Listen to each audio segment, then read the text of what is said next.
Alors, encore une fois, je suis assez sceptique sur ce traité, hein, je l'ai dit, parce que ce traité, comme d'habitude, il a été fait avec des gens qui n'étaient pas compétents ou pas spécialement, en tout cas pas les plus légitimes pour le faire. Oh, mais c'est quand même à très haut Pas. niveau, hein, parce que c'est Obama, c'est Hollande aujourd'hui qu'on parle. Nous, ça Oui, fait longtemps oui, qu'on est au mais courant, mais alors, aujourd'hui, ils en parlent excusez-moi, ouvertement même quand si je ne même. suis pas l'emploi du temps régulièrement de Barack Obama et de François Hollande, je ne crois pas que ni l'un ni l'autre n'ait jamais mis les mains dans un pétrin pour faire une baguette de pain, vous voyez ce que je veux Ouais, dire? ouais. Bon, c'est bien beau de vouloir sauver l'entreprise quand on n'a jamais été chef d'entreprise soi-même. C'est bien beau de vouloir régler les questions entre les salariés et les entrepreneurs quand on n'a jamais été un salarié soi-même, hein. Ouais, mais ils ont Donc, des gens à côté d'eux, ils ont des oui, oui, conseillers. mais alors regardez, ils ont des gens. Ah oui, ils ont des gens. Je vais vous raconter un truc.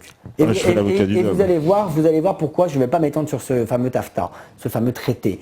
Je suis allé à l'Assemblée nationale avec Didier Fillon-Ducret, Martine Baheux, qui est notre avocate, et un jeune entrepreneur lyonnais qui s'appelle Judicaël Calanquin. À un moment, on me demande de m'expliquer sur mon action. Et j'explique à un député qu'on est au mois d'octobre, hein, la scène a été filmée par M6, vous pouvez la retrouver sur Internet. On est au mois d'octobre, les entreprises elles vont devoir payer et les charges du trimestre, mais qui viennent s'écouler, mais elles vont avoir aussi les impôts qui arrivent en octobre, plus la taxe foncière. Et là, le député me dit, la taxe foncière, mais non, vous vous trompez, les entreprises, elles ne payent pas la taxe foncière. Donc, j'insiste un petit peu, je dis, si, on paye la taxe foncière, enfin, les trois quarts d'entre nous avons des baux commerciaux, le bail prévoit que, arrivé le mois de novembre, la propriétaire des murs, elle peut récupérer la taxe foncière chez son locataire. Et le type, il est député spécialiste de l'entreprise, c'est lui qui m'a convoqué et il ne sait déjà pas ça. Alors pensez-vous que Barack Obama ou François Hollande que vous avez cité concernant ce traité, sachent de quoi ils parlent, même quand ils ont des gens, comme vous dites. Ouais, mais ces gens-là, ils préparent des traités qui vont ouvrir le marché quand même. Oui, eh bien, Ça va c'est être bien la ce que fin je de vous dis. l'artisanat, ça va être terminé. C'est précisément ce que je vous dis. Ce traité, j'en ai une très mauvaise image, même si je le connais que dans les grandes lignes et pas en profondeur. J'en ai en tout cas une très mauvaise opinion à partir du moment où il n'a pas été fait par des gens qui étaient légitimes et compétents pour le faire. Il a encore été fait. Ah, mais c'est dans le dos des peuples, oui, mais c'est une spécialité de l'Union européenne. L'Union européenne, c'est jamais démocratique, hein. Moi, j'ai jamais vu un débat démocratique en Europe. Ça se passe dans le dos. On arrive après avec un projet, puis on vous dit, ça y est, c'est là, c'est sur la table.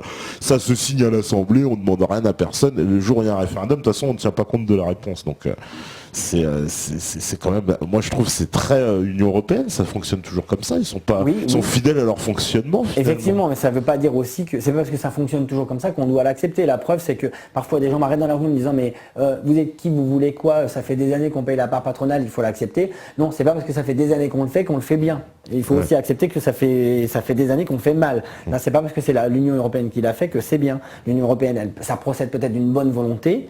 Probablement même comme à chaque fois, hein, mais tout le monde le sait. Ouais, bah, l'enfer est pavé de bonnes intentions. Exactement. Voilà. Ça, ils l'ont appliqué, hein, si je puis dire. Mais voilà, le TAFTA, quand même. Enfin, moi, je trouve ça très dangereux parce que dans ce traité, il y aura plus de. Évidemment, ils ont poussé ce fameux article, la concurrence libre et non faussée, donc au plus haut point, puisque maintenant, même l'État ne pourra pas avoir de monopole. Ce qui veut dire qu'une entreprise pourra attaquer l'État, par exemple, Monsanto pourra attaquer l'État français parce qu'il a le monopole de l'éducation en France. On pourra attaquer l'État français parce qu'on a le monopole d'une télé publique et puis on estime que ça fait de l'ombre aux télés privées, etc. Donc c'est ça qui va s'ouvrir à nous. Et dedans, clairement, les petits artisans vont être balayés par ces grandes entreprises. Ils veulent...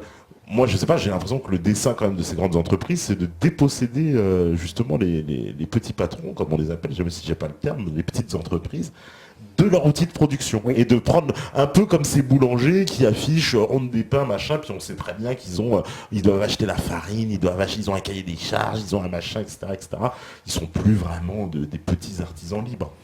Alors, justement, ce que vous dites là est très intéressant. J'aimerais rappeler une petite chose qui souvent paraît banale, mais pourtant elle a son importance.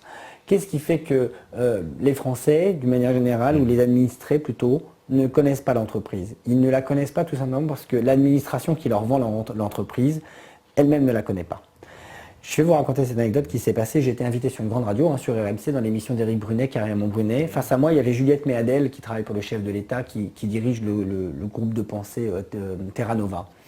Madame Méadel, qui se prétend chef d'entreprise par ailleurs, me dit « Ah, mais si vous ne pouvez pas payer les charges parce que vous ne les provisionnez pas ». Bah oui, parce que chez elle, peut-être, je ne sais pas comment ça se passe, le chiffre d'affaires saute directement dans le tiroir, mais chez moi, non. C'est pas parce que je provisionne pas, c'est simplement parce que l'argent ne rentre pas ou parce que à un moment la taxe elle est supérieure au chiffre d'affaires. Bon. Et un débat sur l'entreprise a été généré avec cette dame Et elle me parlait de l'entreprise telle qu'elle la connaît, telle qu'elle l'a toujours connue, c'est-à-dire d'un point de vue administratif.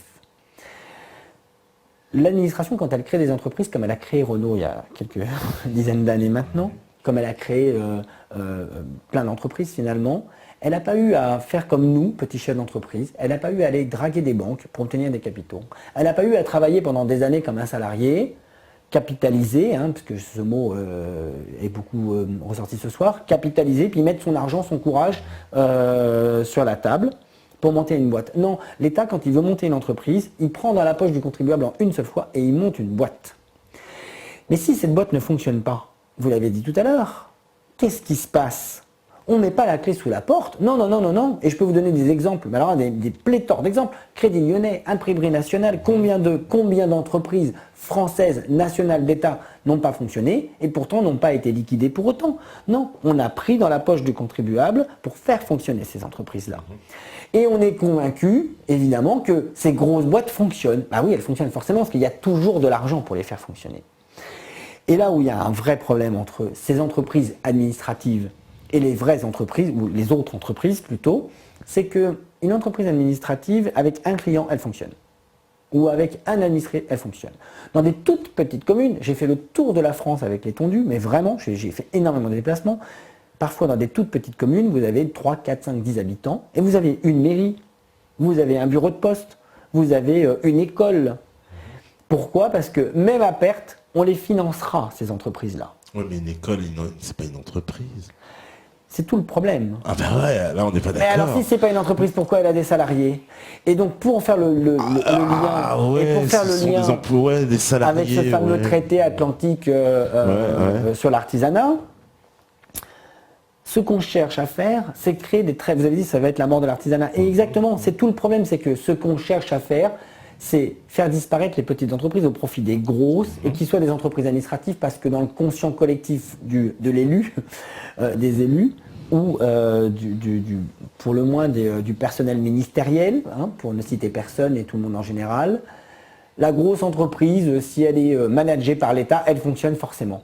Mais quand on regarde plus en détail, elle fonctionne parce qu'il y a le contribuable derrière. Ouais, mais justement, on nous dit quand les boîtes fonctionnent, elles sont privatisées. Ça, il n'a pas trop tort, c'est Freeman qui dit ça.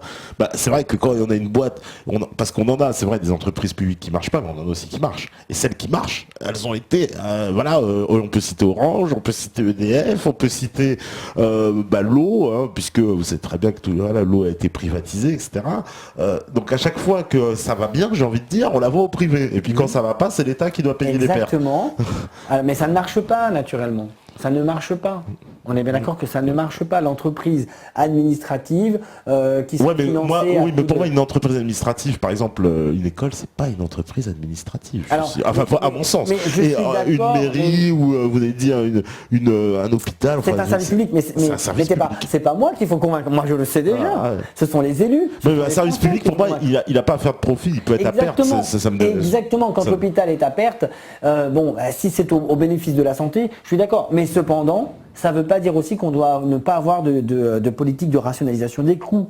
L'hôpital, il doit. Mais là, on a transformé l'hôpital en entreprise à l'heure actuelle, puisqu'on leur demande de faire des équilibres, des budgets. C'est-à-dire que, par exemple, on leur demande de ne pas gâcher l'argent du contribuable. Oui, mais non, mais alors on leur demande de faire des activités. C'est-à-dire, en gros, vous allez traiter les vasectomies parce que ça rapporte. Par contre, les opérations de la cataracte, ça rapporte rien, donc ça on n'en fait pas. Ouais, mais là, c'est plus de la médecine, c'est du marketo-médecine. Oui, c'est plus probablement. Bon, en tout cas. Ce que je souhaitais souligner, c'était que ce traité, malheureusement, il n'a pas d'autre visée que de créer des grandes entreprises nationales, donc moi je les appelle administratives, parce qu'on est persuadé que les grandes entreprises administratives fonctionnent. Ce qu'on oublie de dire aux gens, c'est qu'elles fonctionnent parce qu'il y a les impôts derrière qui les financent. Il y a le contribuable qui les finance. Si toutes ces entreprises-là, et c'est ce qui se passera avec ce fameux TEPA qui fera ni plus ni moins que de créer des grands conglomérats administratifs qui régenteront l'artisanat, ça ne fonctionnera que parce que derrière, il y aura du contribuable pour remettre de l'argent à la poche. C'est voilà ce que je pense de ce traité. Voilà, mais c'est parce que c'est l'ouverture totale, c'est-à-dire que tous les petits entrepreneurs sont balayés par je veux dire, tout ce qui va, même on sait que les agriculteurs vont être balayés dans ce traité, quoi, puisque on va ouvrir donc toute l'agriculture canadienne, américaine, donc ça veut dire quoi, les grandes fermes du Minnesota, qu'est-ce qu'elles pourront faire, je veux dire, les fermes de la Beauce, en comparaison, qui ont 10 fois moins d'hectares, si c'est pas 100 fois moins dans certains cas. Voilà, donc oui, les réactions sont beaucoup sur l'Europe, en nous disant, voilà, vous voulez une Europe commerciale, consommatrice, esclave des géants banquiers et agroalimentaires. En bref, une Europe... je veux pas d'Europe particulièrement comme ça. Parce que l'Europe, c'est comme ça que les gens la voient. C'est comme ça qu'elle est. Une Europe comme tout le monde, une Europe qui fonctionne. Je suis toujours très content quand je prends le Thalys. Ah bah tout le monde veut pas d'Europe. Tout le monde, il y en a qui veulent pas d'Europe du tout. Mais quand on dit pas d'Europe, c'est l'Union européenne, hein, c'est pas l'Europe. Oui, bien sûr, j'avais bien entendu. Bon, il y en a qui sont contre. Hein. Il y en a beaucoup qui sont contre l'Union européenne, qui pensent que l'Union européenne, elle nous met dans la panade. Que tout ce que vous dites, ça ne pourra pas s'appliquer dans le cadre européen, en fait. C'est pour ça que le cadre européen est très important. Que je voulais finir par cette question, parce que le cadre européen, c'est un peu quand même ce qui est supranational. Vous, par exemple, vous demandez la fin des charges sociales, mais par les traités européens, je suis sûr que c'est une mesure que même si demain le Premier ministre était d'accord, il devrait demander l'autorisation au commissaire européen. Effectivement, Pierre Moscovici me l'avait dit, ça va pas être facile de toute oui, parce que c'est le commissaire européen qui décide. Donc même demain, quand bien même, je sais pas, Valls s'il serait d'accord, il vous reçoit, il dit c'est super et que tout, on peut mettre ça, bah il faudra qu'il aille demander l'autorisation. C'est quand même extraordinaire. Alors vite fait, si je peux répondre aux dernières questions qui sont posées là. Alors pardon, je fais pas trop de détails. J'ai vu passer la question, est-ce que je suis contre les fonctionnaires? Non, je ne suis pas contre les fonctionnaires, il en faut aussi. Vraiment, j'ai absolument aucun avis, aucun a priori sur la question. Par contre, je suis contre la politique du fonctionnaire, c'est-à-dire que au prétexte qu'on serait fonctionnaire, on a plus de droits ou moins de droits, ou on a le droit d'avoir un comportement différent. Non, ça je suis contre. Mais par contre, non, je suis pas contre les fonctionnaires et je n'aime pas d'ailleurs quand j'entends c'est des fonctionnaires, c'est des feignasses. Non. C'est quand même des gens qui se lèvent le matin pour aller bosser et la sécurité de l'emploi n'enlève pas la motivation des gens, ça j'en suis convaincu. Je stigmatise les comportements de certains fonctionnaires et notamment dans certaines administrations de la justice par exemple où voilà, c'est pas le seul statut du fonctionnaire qui les rend désagréables, c'est la protection derrière laquelle ils sont cachés qui les rend désagréables, mais ça les rend pas incompétents spécialement. Donc non, je ne suis pas contre les fonctionnaires. Alors il y a les 35 heures, je trouve ça intéressant. Oui, ça, alors sur les 35 heures, on me dit vous diabolisez les 35 heures. C'est une question. Oui, je les diabolise et je vais vous dire pourquoi je les diabolise. Je les diabolise pour deux raisons. D'abord parce qu'encore une fois, il y a des gens qui ne veulent pas travailler 35 heures. Il y a des gens qui veulent travailler 39, 48 heures. Bon, 48 est peut-être un peu excessif, mais enfin, en tout cas, 39 ou 40 heures avant d'aller travailler et personne ne mourrait, parce que moi j'ai moi-même été salarié, je travaillais 39 heures, je ne suis pas mort. Bon. Et à côté de ça, et dans le même temps, et inversement, il y a des gens qui veulent travailler que 4 heures ou 5 heures. Ou 6 heures. J'ai chez moi, par exemple, des salariés qui ne veulent pas être à plus que mi-temps, parce que travailler dans un sauna, on travaille à 28 degrés, il faut être debout toute la journée, c'est compliqué, contrairement à ce qu'on imagine. C'est un emploi, il faut avoir une bonne résistance physique, il faut avoir une bonne résistance intellectuelle aussi, parce que il faut être, la population elle est très variée, il faut savoir aborder tous les sujets, il faut être subtil. C'est pas un emploi facile, contrairement à ce qu'on pense. Bon. J'ai beaucoup de gens qui souhaitent être à mi-temps chez moi. Là, on va m'en interdire maintenant parce que c'est 24 heures minimum. Vous ne pouvez plus prendre à 17h50. Hein. Donc, alors, je fais quoi? Je prends quelqu'un à 24 heures, mais je le fais travailler que 17h50 et donc je vais payer 6h50 tous les mois pour rien. Et ces 6h50 là que je vais payer à celui-ci, je ne pourrais pas les payer au deuxième mi-temps qui me manque.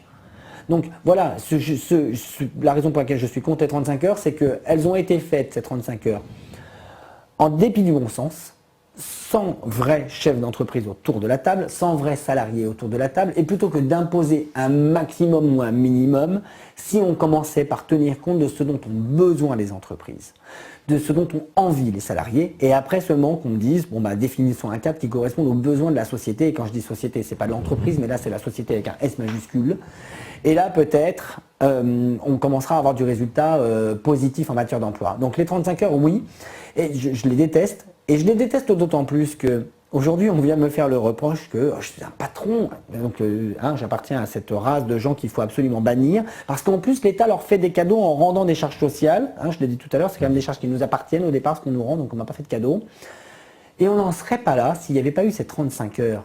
Parce que je rappelle qu'avant les 35 heures, on ne faisait pas de réduction de charges sociales, on a commencé à en faire parce que les 35 heures, elles ont coûté tellement cher aux contribuables, aux salariés, aux entreprises, qu'à un moment, pour que ce soit tenable, il a quand même fallu lâcher un peu la bride.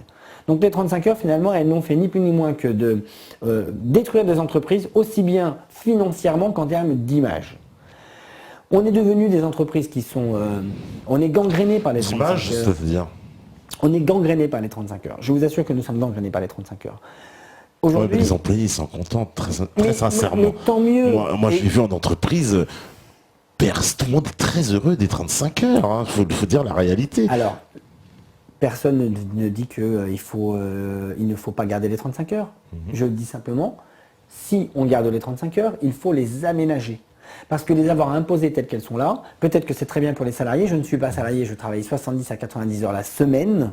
Vraiment, et je fais vraiment cet emploi du temps-là. Je défie quiconque de ne pas me trouver 90 heures par semaine au travail. Donc les 35 heures, c'est une notion qui est totalement étrangère pour moi. Donc, Moi aussi. peut-être que c'est très bien pour le salarié, mais si le salarié veut en profiter longtemps, il faut qu'il comprenne à un moment que l'entreprise, elle, malheureusement, les 35 heures, ça ne l'arrange pas toujours.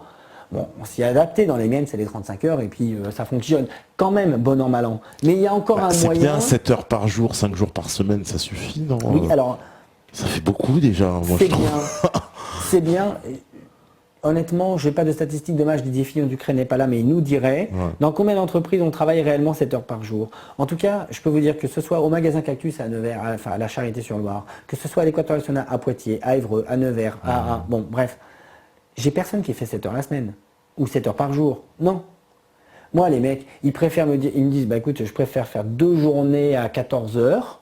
Et puis avoir 4 jours de congé plutôt que de faire 7 heures 5 fois par semaine. Bien sûr, ça peut Et c'est beaucoup plus pratique pour l'entreprise aussi. Ouais. Ça aussi, c'est beaucoup plus pratique pour l'entreprise. Dans les hôtels, aujourd'hui, on fait 36 heures en 3 jours. On fait 3 nuits de 12 heures. Je l'ai vécu. Bien sûr. Et je mais connais c'est des conditions hôteliers. d'esclavagistes quand même. Non, au contraire, ce sont les salariés qui le réclament. Dans les hôtels. Mais bien sûr, Moi je ce connais sont les déjà dans les salariés hôtels qui la le restauration, mais oui, mais c'est des conditions de travail qui sont horribles. Ils ont pas le Il y a un choix. métier qui Ils est vont chercher inconnu des du grand public. Pakistanais. Tellement- Un métier qui est inconnu du grand public, ce qu'on appelle les night audits, les veilleurs de nuit. Oui. Ils arrivent à 21h ou même à 19h et ils partent le lendemain à 7h du matin et ils font ce qu'on appelle on appelle ça la pendule. En vrai, ils font un tour de cadran. Ils font 12 heures, 12 heures, 12 heures. Ils ont fait 36 heures en 3 nuits et ensuite ils sont tranquilles. Ils ont 4 jours de congé. C'est beaucoup plus pratique pour eux, sachant qu'en plus ils travaillent la nuit. C'est beaucoup plus pratique. Ça leur permet de réinverser le sommeil, d'avoir une vie de famille quasiment normale.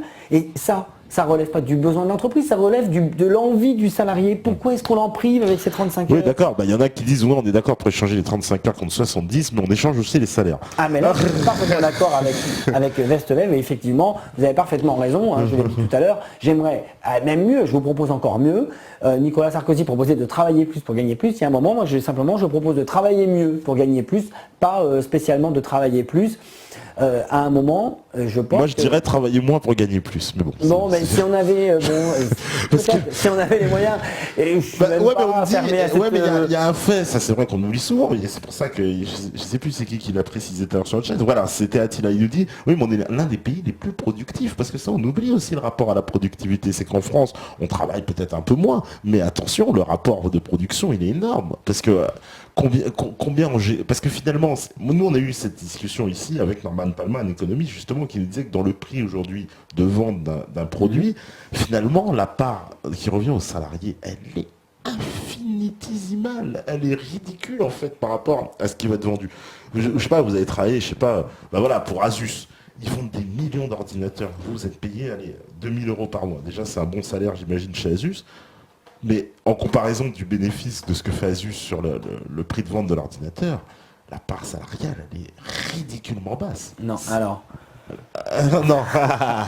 Vite fait, je réponds à Attila. Attila me dit, si j'ai bien compris, monsieur veut un retour aux 39 heures payé 35. Non, je ne veux pas de retour aux 39 heures ni même aux 35 heures. Je veux encore une fois que ce soit de la négociation. Je veux qu'on tienne compte de l'entreprise et de ses spécificités.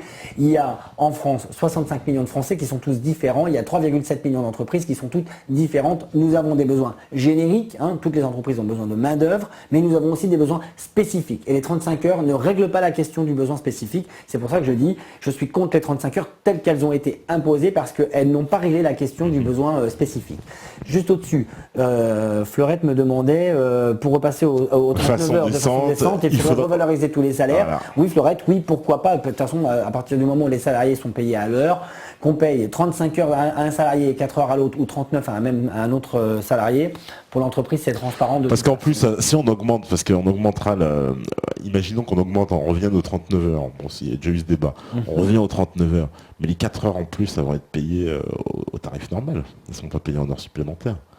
Donc il y a des gens qui vont perdre, parce que ceux qui faisaient 39 heures, parce que moi par exemple j'étais dans un métier où avant j'étais salarié et je faisais régulièrement plus que 35 heures, bah, j'étais bien content parce que les heures en plus elles étaient en heures sup.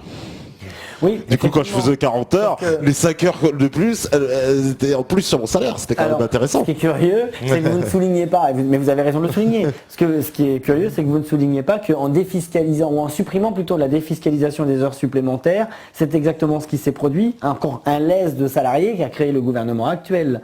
Les heures supplémentaires, on n'était pas content d'ailleurs quand il les a. Moi j'ai une de mes sœurs qui travaille dans la grande distribution, dont la défiscalisation des heures supplémentaires assurait un revenu supplémentaire de 300 ou 400 euros. Et là malheureusement, ça a été une perte sèche de près de 4000 euros pour elle sur un an. C'était une des seules bonnes mesures de Sarkozy, je dois dire, enfin, à mon sens, économiquement en tout cas, qui était intéressante, et que c'est vrai que Hollande a supprimé un peu. Alors, Zozo, faut-il brûler la dette même si on dépasse un peu le cadre, très vite fait, non. Il faut l'assumer, tout simplement. Il y a pas, on l'a fait. Il faut l'assumer. Mais oui, mais c'est une dette cynique, on peut ne pas l'assumer. La dette, on me dit, les Français, ils ont 30 000 euros chacun. Ben oui, mais moi, j'ai pas contracté de dette, moi. Qui a contracté cette dette au profit de quoi? De qui? Moi, je demande à savoir, comme pour les charges patronales, pourquoi je ne dis pas que le contribuable doit l'assumer chacun pour la part qui lui reviendrait, selon un calcul qui divisait la dette par le nombre de Français. Mais non, quand je dis il faut l'assumer, c'est un peu trop facile, sans quoi on n'a qu'à faire des dettes toutes les 3 minutes et puis dire, bah, il suffit d'une loi pour l'annuler. Oui, mais bon, Non, ça c'est du lait. Ah ouais, mais je peux estimer aussi que c'est du vol, que le banquier m'a fait une dette sur de l'argent qu'il n'a pas, qu'il a produit ex nihilo. Moi, j'estime, bah non, pourquoi je le paierais cette... Oui, alors, je voudrais répondre à Claude Ratigny, là, sur les organismes de formation, et juste... il a raison, parce que la formation, ça, on en parle souvent, et c'est vrai que la formation, les patrons, on sait qu'ils payent, le fameux fonds justif, c'est ça, et que ça représente des milliards et des milliards. C'est Ségolène Royal qui s'est attaqué à ça pendant la campagne, mais rien n'a changé. Alors, et juste avant, je voudrais répondre à RNUI78 qui me dit, dans votre monde, nous ne sommes que des salariés, mais nous sommes des humains avant tout. Non. Alors oui, alors non, dans mon monde, pardon, j'ai oublié votre pseudo, RNUI, non, vous n'êtes pas que des salariés. Je l'ai dit tout à l'heure, peut-être prenez-vous l'émission en cours, mais je souhaite sincèrement que l'entrepreneur marche aux côtés du salarié. Je souhaite que le salarié et l'entrepreneur ne soient plus des ennemis, parce qu'il n'y a pas de raison qu'ils le soient, ils ont besoin et l'un et de l'autre pour avancer. Et donc non, je ne vois pas d'ennemi, enfin je ne souhaite pas que le salarié soit un ennemi. Et effectivement, oui, avant tout, nous sommes des humains. Je l'ai dit d'ailleurs en répondant à la question sur ce que je ferais si j'arrivais demain à l'Élysée. Je commencerai par essayer de rapprocher un peu tous ces gens. Et locaux qui me demandent pourquoi les entreprises nous imposent une mutuelle si on en a déjà une. Alors ça, c'est une bonne question. Locaux, je vous invite à écrire au chef de l'État pour lui poser la question. Oui, parce que c'est une loi. Je l'ai évoqué tout à l'heure. Cette mutuelle, malheureusement, nous n'avons pas le choix. Nous-mêmes, chef d'entreprise, elle nous est imposée. Donc, dans mes propres entreprises, je ne l'ai pas encore mise en place, parce que c'était compliqué, mais je le ferai. Je me soumettrai à la législation. Ça, c'est pas encore une adaptation du système américain, parce que dans le système américain, on sait que oui, toutes les charges de santé sont prises, elles pour le coup, à 100% par l'entreprise, mais ça coûte très cher sur les salaires. C'est même une des conditions quand on va chercher un emploi, à quel point sont remboursés les soins de santé, etc. Et là, cette loi à la française, c'est pas une adaptation pour dire, vous êtes obligé de toute façon d'adhérer à une mutuelle, quoi. On n'a pas le choix, quoi. Exactement. Pour moi, c'est une privation de liberté à partir du moment où d'abord, les entreprises, elles vont négocier sans les salariés la mutuelle qu'elles leur imposeront. Donc là, je ne comprends pas ce que fait l'Europe, parce que on me parle de libre concurrence, de choix du consommateur, etc. C'est pour ça qu'on a arrêté les monopoles, notamment ceux de l'EDF et du téléphone. Et du jour au lendemain, l'entreprise serait la seule à pouvoir décider la mutuelle qu'elle va choisir. Le salarié n'a pas son mot à dire. Donc, là, je suis un peu dubitatif. Je suis contre, hein, je vous le dis tout de suite. J'ai d'ailleurs écrit au chef de l'État pour lui dire que j'étais contre.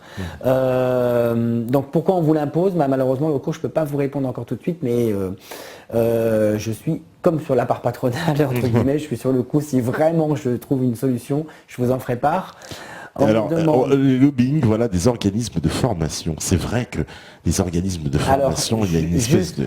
à Nico Dulotte, non, je ne place pas mes mains comme Nicolas Sarkozy. Excusez-moi, comme vous pouvez voir, je suis blessé, je me suis cassé un pouce. C'est extrêmement désagréable, donc pour supporter la douleur, je suis obligé de bouger un petit peu. Voilà. Bon, cher Nico. Écoutez, moi, je n'ai rien contre Nicolas Sarkozy, de même que j'ai rien contre personne, et tant mieux. Ça a quand même été un chef d'État. Donc, vous pouvez me comparer à lui, tant que vous ne me comparez pas à pire. C'est tout ce que je vous demande. C'est les organismes de formation. Voilà, c'est très intéressant. La formation, ouais. La formation, il faut savoir, parce que les Français ne le savent pas, elle est financée par les entreprises, c'est-à-dire que nous payons des cotisations de l'ordre. Donc là, c'est pour les salariés. Hein.